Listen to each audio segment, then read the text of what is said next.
Во се согласувам со вас, освен фактот дека денеска разговараме не за финансиската стабилност, туку за финансиска нестабилност. Имено како може да има финансиска стабилност кога во една држава, во една влада владае корупција од највисок вид. Имено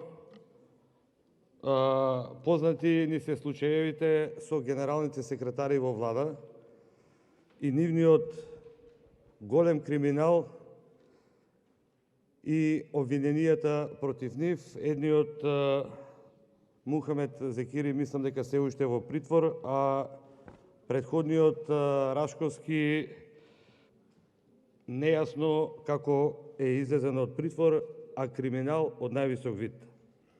Знаете како велат во последно време граѓаните? Секоја држава има мафија, а во Македонија е обратно. Мафијата ја има државата. Како може да збориме за финансиска стабилност кога граѓаните во извештајот на народниот правобранител самите кажуваат дека полицијата на Оливер Спасовски соработува со криминалците? Значи, полицијата место да ги гони криминалците, таја соработува со криминалците. Сега, чисто во каква финансиска стабилност се наоѓаме, гледаме по питачењето на владата за пчелината, за зејтинот и така натаму и така натаму. Едни од најважните култури, пшеницата и ржот. Па ќе ви кажам неколку бројки. Значи, се работи за период од 2013 до 2016 година, која разликата и од 2017 до 2020 година, каде се жнееле во просек во хектари, значи 9,9% помалку.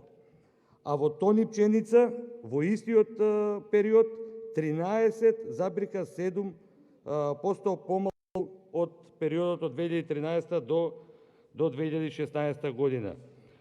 Исто е и со ршта, каде помалку во периодот од 2017 до 2020 година се жнееле 6,4 од претходниот период. И само ќе кажам за оризот, најголема катастрофа се случува со оризот во истиот период, 50,1% помалку отколку во претходниот период. Има уште многу што да се збори, меѓутоа